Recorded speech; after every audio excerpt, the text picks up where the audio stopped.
Why did the HOA want my cabin keys so badly? The sheriff was waiting at my Montana cabin because Diane Halstead said I refused to hand over my keys. My cabin sat outside her HOA, my road was private, and my deed said exactly where her power ended. But she kept pushing, cutting locks, moving lines, and calling my land a community safety problem. So I changed one thing. I made sure there was no key left to demand. Stay with me, because when the evidence came out, that whole room went silent. And if you like stories where truth stands taller than a clipboard, subscribe and ride along for the next one. The sheriff was waiting at my cabin when I came up the gravel road. That was the first thing that felt wrong. Not the orange notice taped to my porch post. Not the white Pine Hollow Ridge HOA SUV parked beside the split-rail fence. Not even Diane Halstead standing near my front steps with her arms crossed, like she had been assigned to guard the place. It was Sheriff Wade Collins leaning against his cruiser with his hat in his hand, looking at my lake cabin the way a man looks at a problem he already knows should not be his. I slowed my pickup under the pines and stopped near the old cattle gate my father had built 30 years earlier. The lake flashed behind the cabin, clean and blue under the Montana sun. I had come out here for quiet. I had come out here to fix a loose porch board, restock the firewood, and spend one night listening to wind move through lodgepole pine instead of traffic. Instead, I stepped out holding my keys while Diane Halstead looked at them like they belonged to her. "Mr. Mercer," she said before I had both boots on the dirt. "This could have been avoided if you had complied with the emergency access request." I looked at Sheriff Collins.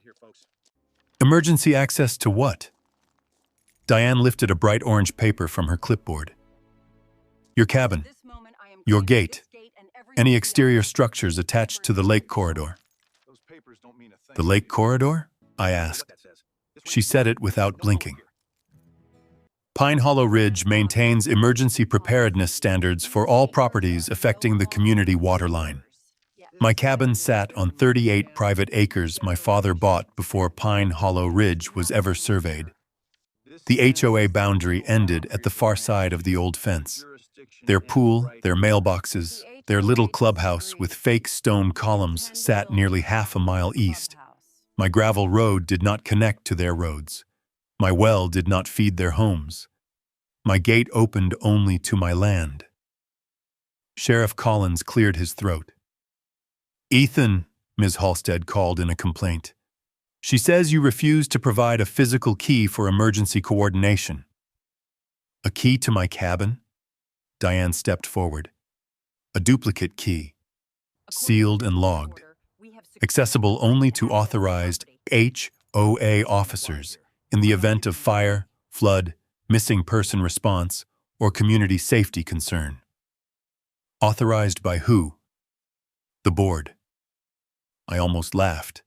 Not because it was funny, because sometimes the first lie in a property dispute is so clean and polished you can see the fingerprints on it. I reached into my truck and pulled out the folder I kept behind the seat.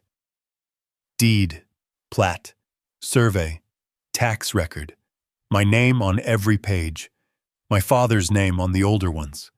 Earl Mercer had taught me young, land is memory until somebody challenges it, then land is paperwork. I handed the survey to Sheriff Collins. He unfolded it on the hood of my truck. Diane watched him read, her mouth tightening. "This shows the HOA boundary here," Collins said, tapping the line with one finger. "Yes, sir," I said. "And my cabin is here." He looked from the paper to Diane. "That's outside Pine Hollow Ridge." Diane did not move. "Adjacent properties can still impact community safety." "Adjacent doesn't mean governed," I said. Her eyes cut to me. "That is a dangerous attitude." "No," I said. "It's a property line." For a few seconds, nobody spoke. Somewhere down by the water, a loon called once and went quiet. Diane's orange notice snapped lightly in the wind. Sheriff Collins folded the survey and handed it back. Ms. Halstead, I don't see a criminal issue here. If the HOA believes it has a legal access right, you'll need to produce the document. We have bylaws, she said. Bylaws don't reach across a fence. Her face changed then. Only a little. The public smile stayed, but something behind it hardened. She turned to me slowly. Mr. Mercer, refusal will be noted. Note whatever you want. You're not getting a key to my cabin. Sheriff Collins gave me a look that said he was tired of being pulled into HOA business and tired of people pretending letterhead was law. He told Diane he was closing the call and advised both sides to keep distance until the paperwork was clear. But Diane did not leave right away. She walked to the edge of my porch and looked at the front door. Not at me. At the lock. Her gaze paused there too long. Then she smiled. It was small, controlled, and mean as barbed wire. Sheriff Collins drove away first, dust rising behind his cruiser. Diane waited until he reached the bend, then slid the orange notice under a stone on my porch rail. You'll understand soon enough, she said. Understand what? She stepped down from my porch and walked back toward the HOA vehicle. That a locked door can become a community problem. She got into the SUV and left me standing beside my pickup with my deed in one hand and the orange notice in the other. The lake glittered behind the cabin like nothing had changed, but the peace was gone. I looked at the notice again. Emergency key registry. Mandatory submission. 7 days. If the HOA had no right to my land, no road through my property, and no claim to my cabin, one question kept turning in my head all afternoon. Why were they so desperate to get inside? I took the orange notice into the cabin and set it on the kitchen table under the brass lamp my father used to repair fishing reels by. The paper looked official enough to scare someone who did not read closely. Pine Hollow Ridge Homeowners Association. Emergency Key Registry. Mandatory submission of physical keys for all lake-adjacent structures, gates, sheds, utility rooms, and seasonal residences. Lake-adjacent. That was the word they were using to drag my cabin into their world. I opened my laptop and pulled the HOA's public meeting minutes. I wasn't a member, but Pine Hollow posted board summaries online for residents. It took me less than 15 minutes to find it. 3 months earlier, Diane Halstead had introduced something called the Community Emergency Access Program. The motion passed 4-1. The summary said all properties affecting the lake perimeter were expected to participate. Not HOA properties, not member properties, properties affecting the lake perimeter. That wording had been built like a trap. I printed the minutes and laid them beside my deed. The contrast was almost insulting. On one side, a recorded county document with parcel number, legal description, signatures, and survey references. On the other, Diane's committee language pretending the lake gave her reach over land she did not own. Before I could read further, my phone buzzed. Hank Porter. Hank lived in a low ranch house near the North Shore, outside the HOA, like me. Retired surveyor. 76 years old. Knees bad. Memory sharp. He had known my father, had hunted elk with him twice and still called the cabin Earl's place. You home? He asked. At the cabin. Good. Don't hand them anything. I looked down at the orange notice. You heard already? Diane talks loud enough for the dead to hear. She's been telling folks your gravel road used to be the old emergency route to the west side of the lake. I stood still. That's not true, I said. No, Hank replied. It's not. Never was. He told me to come by before dark. 20 minutes later, I was sitting at Hank's kitchen table while he spread old plats across the vinyl tablecloth. The house smelled like coffee, sawdust, and the lemon oil he used on his drafting tools. His hands trembled a little, but when he touched the maps, they steadied. "This is Pine Hollow Ridge," he said, tapping the subdivision boundary. "This is your father's parcel. 38 acres. Private road enters from county land. Stops at your cabin. No easement through. No emergency corridor. No shared access. I know that." "She's not trying to prove what's true," Hank said. "She's trying to repeat something long enough that nervous people believe it." He pulled out a newer map, one printed from the HOA website. Someone had drawn a dashed red line along my gravel road and labeled it Western Emergency Access. My throat tightened. "Where did you get this?" "May Larson printed it for me after a board meeting. Diane showed it during a safety presentation. Told residents the old Mercer Road could be opened if the cabin owner cooperated." "If I cooperated," I said. Hank nodded. "Meaning if you gave her a key?" Outside, wind dragged dust along his driveway. The lake beyond his pasture had gone silver in the late light. I stared at the fake red line crossing my land, like it had any right to be there. "She doesn't just want access in an emergency," Hank said. "She wants the appearance of permission. A key in their registry makes it look like your father's road belongs in their plan." I folded the HOA map slowly. "And if I refuse? Then she paints you as the man blocking ambulances and fire trucks." There it was, the shape of it. Diane did not need a key to open a door. She needed a key to turn a lie into policy. Once my key sat in her lockbox, every future board, every resident, every attorney she hired could point to it and say Ethan Mercer must have agreed. Why else would the HOA have his key? I drove back to the cabin with Hank's copies on the passenger seat. At my gate, I stopped and looked down the gravel road. My father had cut that road through the trees with rented equipment and stubbornness. Every rut in it belonged to us. Every fence post, every pine shadow across the dirt.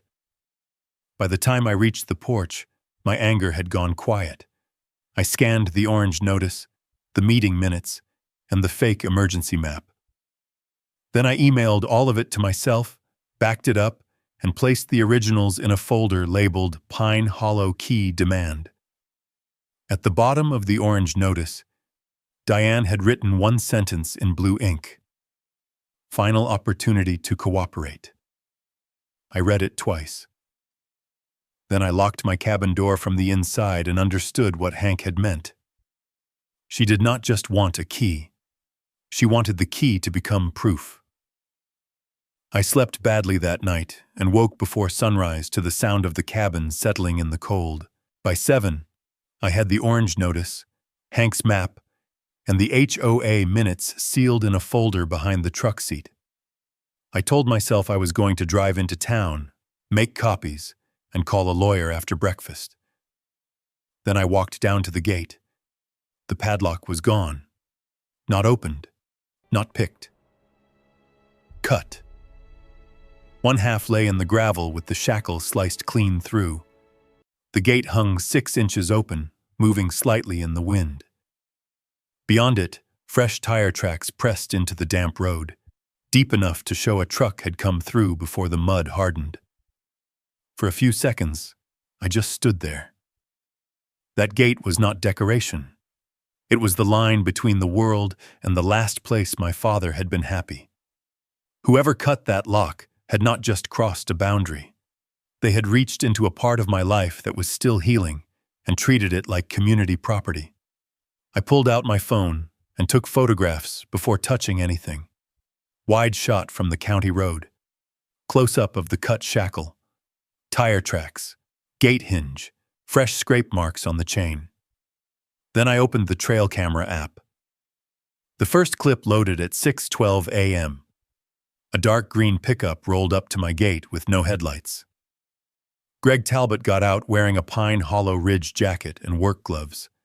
He looked once toward the road, then reached into the bed of the truck and pulled out bolt cutters.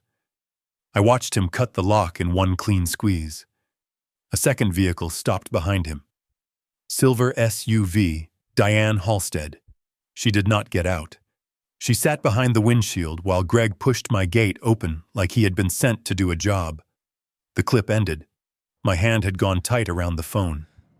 The next clip showed Greg's truck driving up my gravel road. Diane's SUV followed. 11 minutes later, both vehicles came back down. Greg closed the gate behind them but left the chain hanging loose, as if pretending it had never been locked at all. I played the final clip twice because I did not want to believe what I saw. Before leaving, Greg walked up to the side porch of the cabin. He tried something in the side door lock. A key. An old one, maybe from a previous owner. Maybe something Diane had found in some forgotten HOA file that never should have existed. It did not turn. Greg glanced back toward Diane's SUV, shook his head, and walked away. That was the moment my confusion turned into something colder. They had not come to inspect a road. They had come to test access. I drove straight to Hank Porter's place with the footage. He watched it at his kitchen table without speaking. When Greg tried the side door, Hank pushed his chair back and swore under his breath. "Earl changed that lock in '98, he said, after the developer started walking buyers along the fence line." "What developer?" "The original Pine Hollow man. Before Diane's time. He wanted your father's road on the subdivision emergency plan." Earl told him no. I stared at him. "Did the HOA ever have a key?" "No," Hank said, "but somebody may have wished they did." I called Sheriff Wade Collins from Hank's driveway. He listened without interrupting, then told me to preserve the footage and not confront anyone. "Ethan," he said, voice low, "do not post it online. Do not call Diane. Do not give her a chance to explain before I see it." "Are you treating it as trespass?" "I'm treating it as someone cutting a lock on private property after being told they had no right to access it." That was the first time all morning I felt the ground shift back under my feet. By noon, I had replaced the cut lock with a hardened steel one and added a second chain. It felt weak the second I snapped it shut. A lock only matters to people who believe they need permission to break it. At 3:40 p.m., an email arrived from Pine Hollow Ridge. Subject line: "Final notice. Access coordination failure." Diane wrote that the HOA had performed a visual safety confirmation of the Western Emergency Corridor and found my gate unsecured due to owner negligence. She claimed I was required to submit a working key within 5 business days or face daily penalties. I read the email standing beside the gate they had cut open that morning. Then I forwarded it to Sheriff Collins. 5 minutes later, my phone buzzed with a text from Hank. "Keep everything." I looked up the gravel road toward the cabin. The side door was closed. The lake was quiet. The pines did not care who lied on letterhead. But I did. And now I had video. The footage should have slowed Diane down. Instead, it made her more careful. 3 days after I forwarded the lock-cutting clips to Sheriff Collins, a white survey truck appeared near the east fence line. I watched from the cabin porch as a man in a yellow vest walked the boundary with a tripod, a range pole, and Greg Talbot at his shoulder. Diane stood near the old lake trail, pointing like she was directing a crime scene. They never crossed the fence that day. That was deliberate. By sunset, I had another email from Pine Hollow Ridge. Attached was a survey memo claiming a 3-foot strip of my gravel road may fall within or directly affect HOA maintained common area near the lake trail. The phrase "may fall within" did all the heavy lifting. It did not prove anything, but it sounded official enough to scare residents and irritate county offices. Diane sent the same memo to Sheriff Collins, the county fire marshal, and the road department. Her cover letter accused me of blocking a potential public safety route and maintaining a disputed gate structure on a shared boundary corridor. Shared boundary corridor. That was the new lie. I called Rachel Boone the next morning. Rachel was a property rights attorney in Bozeman, the kind of lawyer who did not waste words to sound impressive. I emailed her the deed, Hank's map, the HOA minutes, the cut lock video, and Diane's survey memo. She called back 20 minutes later. "Ethan," she said, "this is not a survey. This is a wish list wearing a vest. What do? You hire someone better. Then we put the boundary where it belongs." Rachel sent a licensed surveyor named Owen Kepler to the property 2 days later. He spent 6 hours on the land, checking monuments, GPS points, old plat references, and the cornerstones my father had always told me not to move. Hank Porter came by halfway through and stood with his arms folded, watching Owen work with the faint approval of one old surveyor judging another. By late afternoon, Owen laid the truth on the hood of my truck. "My road stays inside your property the entire way," he said. "Closest point to the HOA line is 14 feet, 4 inches. Their memo is using the wrong reference marker." Hank gave one short laugh. "That old iron pin washed out in '09. Owen nodded. They built their claim off a bad point. Rachel had the certified plat by Friday morning. By noon, she had written a letter to Diane, the board, the management company, and every county office Diane had contacted. It was clean, precise, ruthless. The letter stated that my cabin, gate, road, well, shoreline, and all access routes were outside Pine Hollow Ridge jurisdiction. It attached the certified survey, the recorded deed, and the county plat. It demanded the HOA withdraw its claims within 10 business days. Then it said the sentence that changed the temperature of the whole fight. Any further assertion of authority over Mr. Mercer's non-member property may expose the board and individual officers to personal liability. I read that line twice for the first time since Diane showed up with the sheriff. I felt something like hope. Not relief. Not yet. Hope with teeth. Sheriff Collins called me that evening. Fire marshal closed his file. Road department, too. They said there's no county access issue. And Diane? He paused. She's not accepting it. I looked out at the gate. The chain still new against the post. What does that mean? It means she called a special HOA meeting for next Tuesday. Agenda says Western Corridor Safety Obstruction. Of course it did. Rachel had given Diane a legal off-ramp, a clean one. Withdraw the claim, stop using fake maps, leave the land alone. Diane chose the cliff instead. That night, I pinned the certified survey beside the orange key notice on the cabin wall. One paper was recorded truth. The other was manufactured pressure. Between them, I finally understood what the fight had become. Diane was not trying to find the property line. She was trying to move it.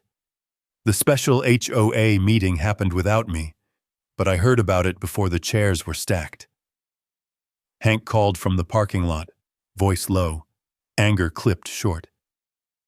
"She told them your gate could trap families during a wildfire," he said. "Had a slide with your road marked in red again. After Rachel's letter?" After Rachel's letter. By morning, Pine Hollow Ridge had sent a new complaint to Sheriff Collins.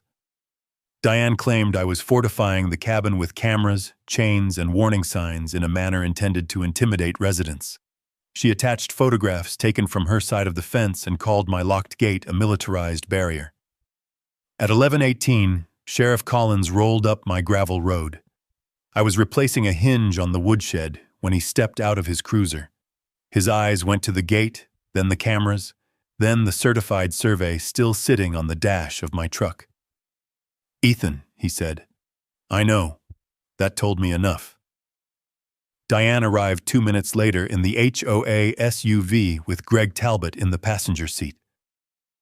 She got out fast, holding a folder and speaking before Collins had even reached the porch. "Sheriff, this is exactly what we warned the county about.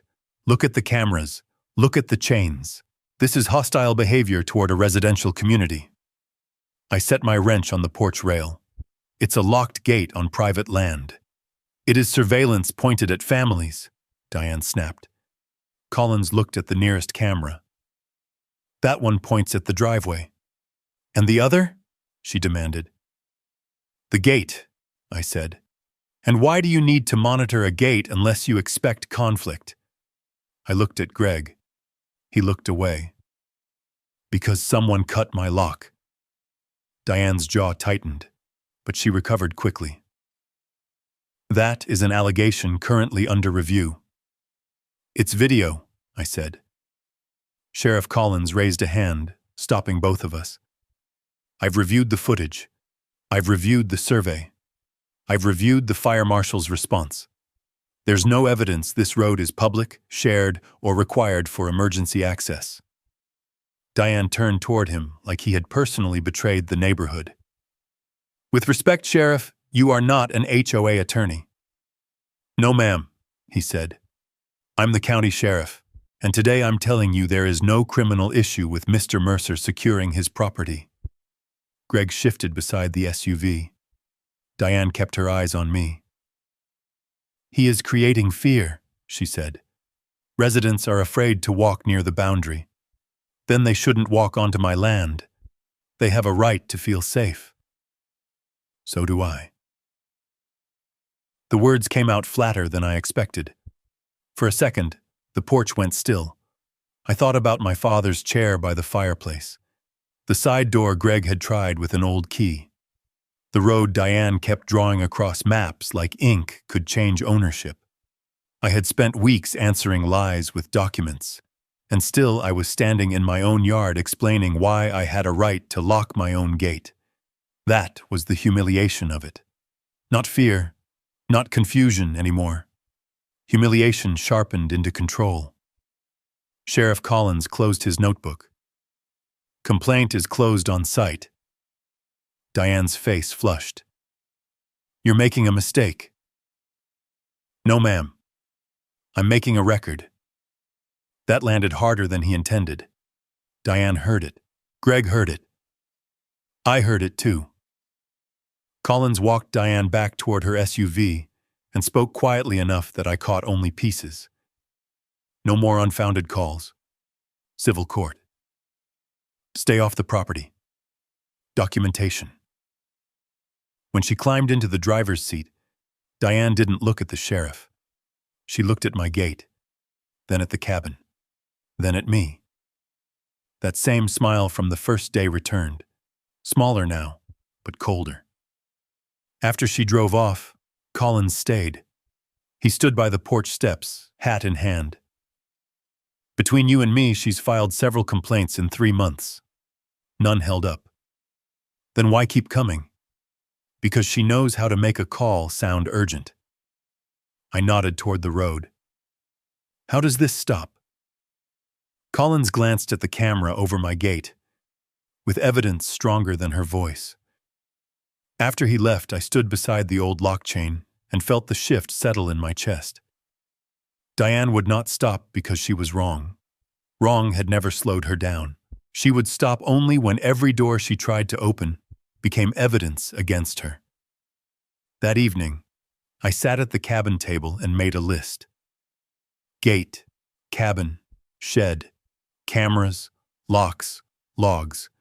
If Diane wanted to turn access into a weapon, I was going to remove the one thing she kept demanding. The key. I spent the next 3 days doing what I used to do for a living, thinking like the person trying to get in. Diane could demand a key. Greg could cut a chain. A locksmith could pick a cylinder. A board could vote on a lockbox. So I got rid of all of it. By Friday afternoon, my truck bed was loaded with steel posts, a motorized slide gate, 2 hardened door assemblies, cameras, a license plate reader, and a biometric access panel sealed in weatherproof casing. I had installed systems like that for remote pump stations and county utility sites before I retired from that work. The principle was simple. A physical key creates a copy. A code creates a leak, a face, a fingerprint, a logged entry event, and cloud footage create accountability. By Sunday evening, the old chain gate was gone. In its place stood a black steel slide gate anchored into concrete, 12 feet wide, no exposed latch, no padlock, no keyhole. The cabin doors had new keyless locks. The shed had a reinforced strike plate. Every approach to the property passed through a camera angle. Every vehicle plate that reached the gate was captured and time-stamped. I mounted the sign last. Private property. No keys exist. All access attempts recorded. I stood in the gravel looking at it while the motor hummed once and locked itself into place. The sound was quiet, final, almost gentle. For the first time in weeks, the cabin felt like mine again. Rachel Boone called as I was packing up the tools. "You're sure everything points inward?" she asked. "Driveway, gate, cabin, shed. Nothing aimed at their houses." "Good. Keep the footage clean. We're not trying to scare them. We're trying to make them tell the truth." Monday morning, the system told me Diane had arrived before she did. My phone buzzed at 9:06. Silver SUV, plate captured, gate approach. I opened the live feed from my kitchen in town. Diane Halstead stood outside the new gate with Greg Talbot and a locksmith I had never seen before. Greg stared at the sign. The locksmith walked to the gate and looked for a lock that was not there. Diane pressed the intercom button. I let it ring once before answering. "Mr. Mercer," she said, voice tight. "Open the gate." "No." "This is an HOA access verification visit. It's a private property trespass attempt if you cross that line." Greg leaned toward the panel. "We're here with a licensed locksmith." "For what?" I asked. The locksmith looked up at the camera and raised both hands.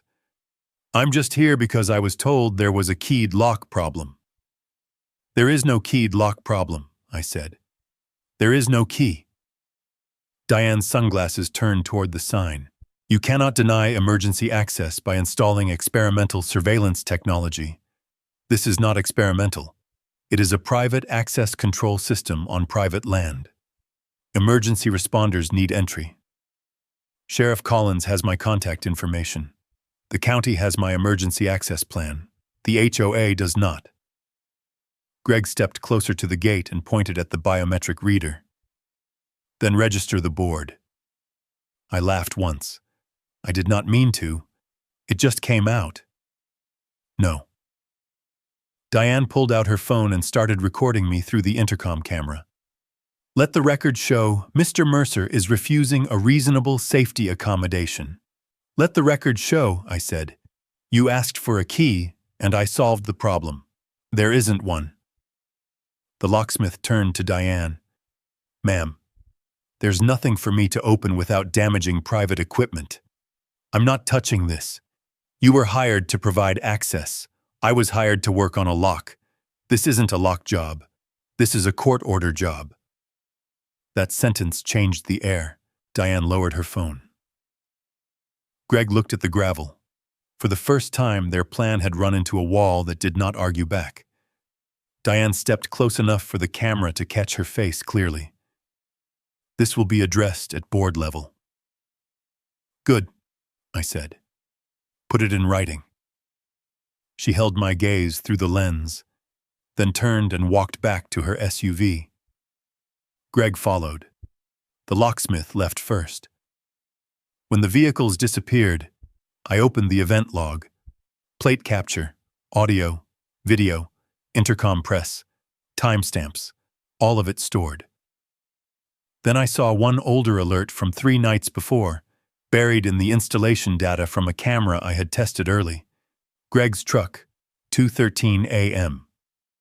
Stopped outside my gate for 6 minutes before backing away. I saved the clip, sent it to Rachel, and stared at the new gate on my screen. Diane had come looking for a key, but Greg had already come looking for another way in. Rachel Boone called me the next morning before I had finished my coffee. "I pulled Pine Hollow Ridge's public financial summaries," she said. "You need to hear this sitting down." I sat at the cabin table, facing the new gate feed on my laptop. The screen showed empty gravel, the steel bars, and the sign Diane hated. Rachel continued. For 2 years, the HOA has collected something called a lake emergency maintenance fee. $35 per home, twice a year. For what? Inspection and readiness of lake-adjacent emergency access points. I looked at the fake red line on Hank's copied map. My road. Your gate. Your cabin approach. They listed it as West Lake Emergency Corridor. I did not speak. Rachel was quiet for one beat, then landed the part that mattered. The inspection vendor was Talbot Compliance Services. Greg. I opened the folder on the table and pulled out the screenshot from 2:13 a.m. His truck outside my gate, the cut-lock footage, the old key in my side door. Now monthly payments from the HOA for inspecting land he had no right to touch. How much? I asked. Just under $12,000 paid to Greg's company in 24 months. Another $6,000 in legal and survey costs tied to your parcel. The cabin felt smaller. All those notices, all that emergency language, all those public claims about safety. Diane had not just wanted my key so she could enter later. She needed a key now so she could point backward and pretend the HOA had always been allowed in. Rachel said it before I did. If they never had access, then every inspection payment is a problem. Every meeting where Diane called it a corridor is a problem. Every resident fee collected for that purpose is a problem. I looked toward the porch where my father's old chair sat facing the water. He had spent half his life keeping that road private. Diane had turned it into a line item. What do? We send a demand letter. Not just to Diane. To the full board, the management company, their attorney, and their insurance carrier. Insurance? Rachel's voice sharpened. HOA boards can be arrogant until the insurer realizes arrogance costs money. By noon, Rachel had drafted the letter. It included the certified survey, Sheriff Collins's closed complaint notes, the lock-cutting footage stills, the 2:13 a.m. gate clip, and copies of the financial entries naming Talbot Compliance Services. She demanded preservation of records, withdrawal of all claims, disclosure to residents, and confirmation that no officer or contractor would attempt access to my land again. Then she added one sentence that made the whole thing heavier. Continued misrepresentation of non-member property as an HOA asset may constitute misuse of association funds and expose individual actors to civil liability. I signed the authorization for Rachel to send it. Diane responded 6 hours later, but not to Rachel. She sent an email to the entire Pine Hollow Ridge membership. Subject: Urgent Community Safety Update. I got the forwarded copy from Hank. Diane claimed I had installed military-grade access barriers and refused to cooperate with reasonable safety planning. She said the board was reviewing legal options against an outside property owner, attempting to isolate the lake from emergency response. She did not mention the survey. She did not mention Greg's payments. She did not mention the insurance carrier. She definitely did not mention the video. At the bottom, she announced a community safety walk for Saturday morning along the western boundary fence. I read the email twice and then forwarded it to Rachel. Her reply came back in less than a minute. Let her keep talking. Every sentence now is evidence. I sat there in the quiet cabin, the laptop glow reflecting off the window. Beyond the glass, the gate stood closed across the gravel road. Diane thought she was rallying the neighborhood. She was really inviting witnesses. Saturday morning, the first alert hit my phone at 8:42. Motion at East Fence. Then another. Then license plate capture near the county road. I opened the camera grid on my laptop and watched Pine Hollow Ridge arrive in pieces. Diane came first, carrying a bullhorn and wearing a white HOA badge on a blue lanyard. Greg Talbot followed with a stack of flyers under one arm. Behind them came residents in hiking shoes and ball caps, nearly 40 of them, most looking unsure why they had been dragged to a fence line before breakfast. I stood on my porch with coffee gone cold in my hand. Rachel had told me not to confront them unless they crossed onto my land. Sheriff Collins had been notified. Hank Porter had parked his old Ford along the county road with a copy of the original plat on the seat beside him. The cameras were already doing their job. Diane raised the bullhorn. "This is the Western Emergency Corridor," she announced. "This is the access point one private owner has chosen to lock away from families, first responders, and the safety needs of this community." A few residents looked toward my gate. The steel bars stood still in the distance, black against the pale gravel. My sign was visible from where they stood. Private property. No keys exist. All access attempts recorded. Greg handed out flyers. I zoomed camera 3 and read the title across the top. "Protect our lake access, our." That one word did more damage than any shout. Diane walked the fence line, pointing at my cameras, my gate, my road. She called them intimidation devices. She called the biometric panel unauthorized surveillance. She called me an outside obstructionist, even though my father had owned the land before half those homes existed. Then Hank stepped out of his truck. He did not walk toward Diane. He stayed on the county shoulder and unfolded the plat against his hood. A woman in a red jacket drifted toward him. Then a man with a dog. Hank pointed once to the boundary line and said something I could not hear, but I saw their faces change. Diane saw it too. Her voice sharpened through the bullhorn. "Do not be distracted by technicalities. Community safety is not a technicality." That was when she made the mistake. She reached the low section of the old cattle fence, lifted one leg, and stepped over. 12 feet onto my land. Camera 1 caught her from the gate. Camera 2 caught her from the pine above the creek. Camera 4 caught the full line of residents watching her cross. Greg followed. Then 2 board members I recognized from HOA meeting screenshots. My phone buzzed again. Boundary breach detected. I did not move. Diane kept walking, bullhorn in hand, her boots pressing into soil that had never belonged to Pine Hollow Ridge. "This," she said, pointing at one of my camera posts, "is what paranoia looks like." Greg stepped closer to the biometric gate and reached toward the camera mounted above the access panel. His palm covered the lens for half a second before the second angle caught him clearly. Then a voice came from the county road. She just crossed the line. A woman stood beside a dark station wagon with a camera in her hands. I did not know her then, but Hank had mentioned a reporter who sometimes covered county land fights. She lowered the lens just enough for Diane to see it. Diane froze. The residents behind the fence went quiet. A sheriff's cruiser turned off the county road and rolled to a stop beside Hank's truck. Wade Collins stepped out slowly, hat low, expression flat. He looked at Diane on my side of the fence. Then he looked at Greg standing by my gate. "Ms. Halstead," he called, "step back across the fence." Diane lowered the bullhorn.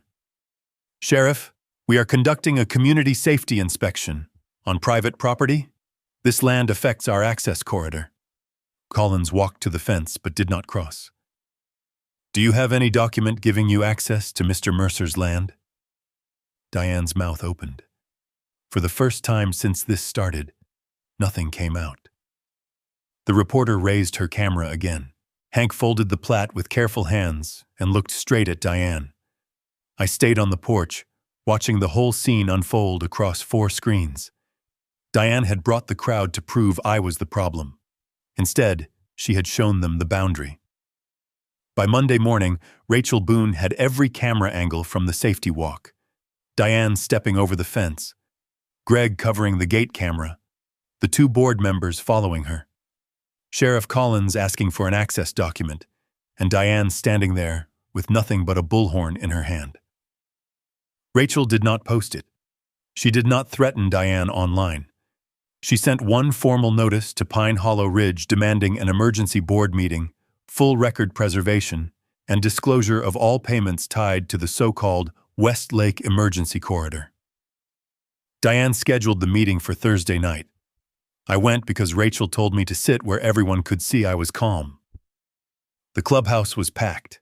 Folding chairs filled the room, and people stood along the walls under framed photos of summer picnics and lake cleanup days. Diane stood at the front with Greg beside her, both trying to look organized. On the projector behind them was a photo of my gate. Military-grade barrier threatening community safety. That was the title of her slide. Rachel leaned toward me and whispered, "Let her finish." So I did. Diane spoke for 12 minutes. She told them I had refused cooperation, installed hostile surveillance, endangered families, and forced the board into legal defense. She never said my land was outside the HOA. She never said Sheriff Collins had closed every complaint. She never said Greg had been paid for inspections on property he could not legally enter. Then Rachel stood. She did not raise her voice. She did not accuse. She walked to the front with one folder and a flash drive. "My name is Rachel Boone. I represent Ethan Mercer. Before this board votes on another dollar, the membership deserves to see the documents." Diane snapped, "This is not your meeting." Rachel looked at the crowd. "It is their money." That sentence shifted the room. Rachel put the certified survey on the screen first. The boundary line was clean and undeniable.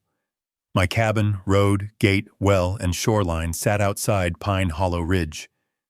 Then came Sheriff Collins's closed complaint notes.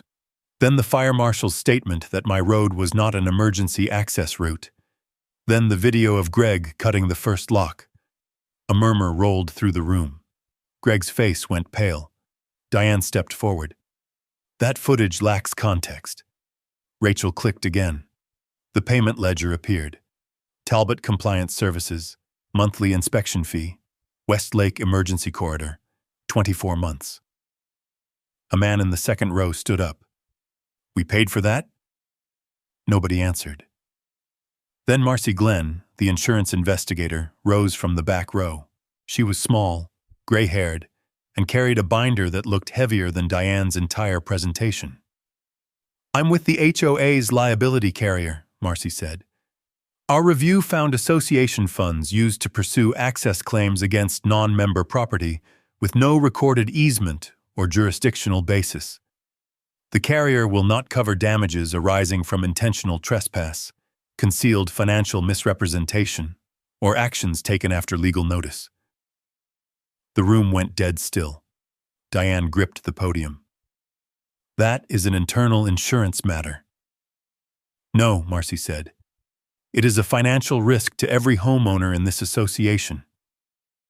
Hank Porter stood next, slowly, carefully. He unfolded the original county plat he had carried since the safety walk and held it up like scripture. "Earl Mercer's land was never part of Pine Hollow Ridge," he said. "Not in 1989. Not when the subdivision was built. Not now.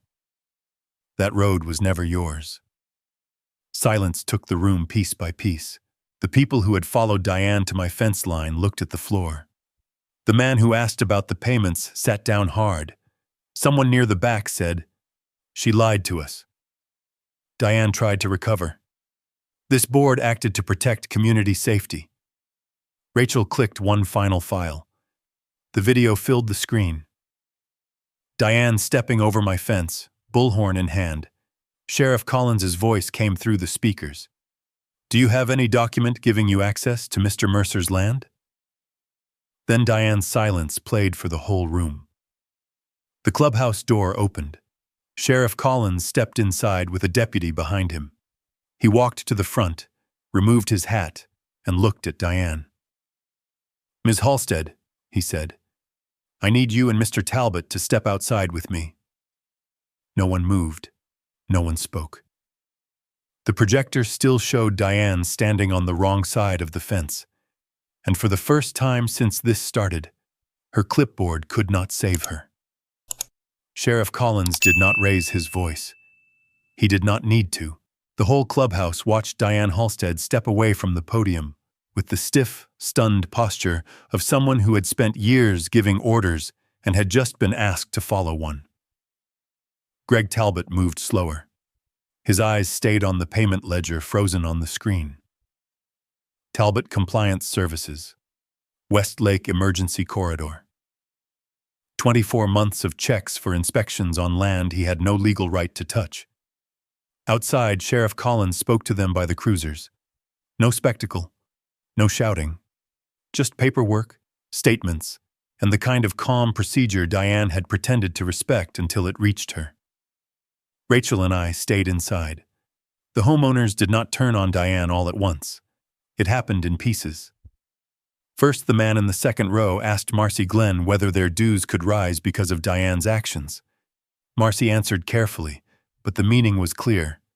If the HOA kept fighting a non-member landowner after being warned, the insurer would not protect them from the cost. Then a woman near the wall asked why the board had never been shown Rachel's first letter. No one answered. Then Hank Porter said, "Because the truth would have ended this before it got expensive." That one landed. By the end of the night, 3 board members called for a special vote. Diane was suspended pending review. Greg's contract was frozen. The management company was ordered to preserve every email, invoice, map, inspection report, and meeting note connected to my property. 2 weeks later, the county attorney declined to make a circus out of it, but the consequences were real. Diane and Greg both faced criminal trespass complaints tied to the lock cutting and fence crossing. Greg cooperated. He admitted Diane had instructed him to access the road, test the side door, and document non-cooperation before the board meeting. Diane called it a misunderstanding. The judge did not. The court issued a no-contact order preventing Diane from entering my property, approaching my gate, filing complaints about my land through the HOA, or directing anyone else to do it for her. Greg paid restitution for the damaged lock and resigned from all Pine Hollow Ridge work. The civil settlement came 6 weeks after that.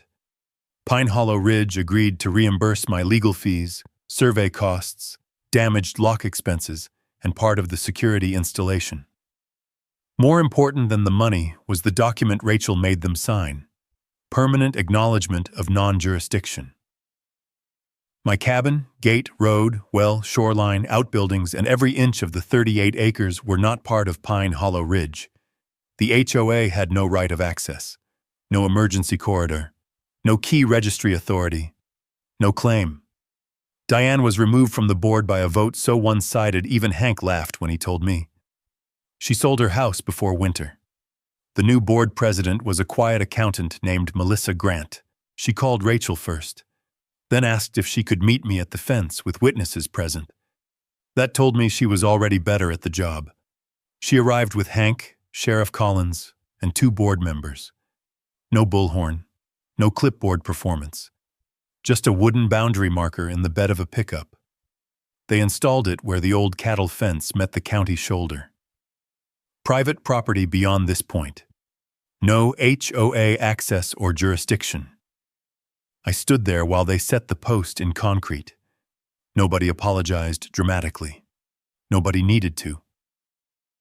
Melissa handed me a copy of the amended HOA policy stating no officer, contractor, or committee could enter adjacent private land without written permission or a court order. "That should have been obvious," she said. "Yes," I told her. "It should have." Months later, I drove up to the cabin on a Friday evening with groceries on the passenger seat and my father's old tackle box behind me. The biometric gate read my fingerprint and slid open without a sound, except the soft roll of steel on track. No key, no code, no argument. I parked under the pines and walked to the porch. The lake was turning gold at the edges, and the chair by the window waited where I had left it. For the first time in a long while, the quiet did not feel guarded. It felt earned. Diane had thought a key would give her power. But real ownership does not come from a lockbox, a board vote, or a woman with a badge on a lanyard. It comes from the deed, the boundary, the truth, and the courage to say no when someone mistakes your silence for surrender.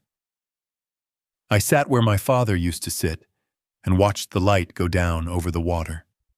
Behind me, the cabin door locked itself, and not a single person on earth had a key. What I learned from all of this is really simple.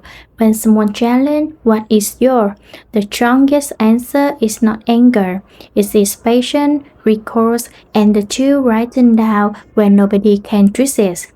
Ethan did not protect that cabin by shouting louder than Diana. He protected it by keeping the deed, saving the footage, hiring the right surveyor, listening to good legal advice, and refusing to let pressure turn into permission. That is a lesson a lot of folks learn hard way.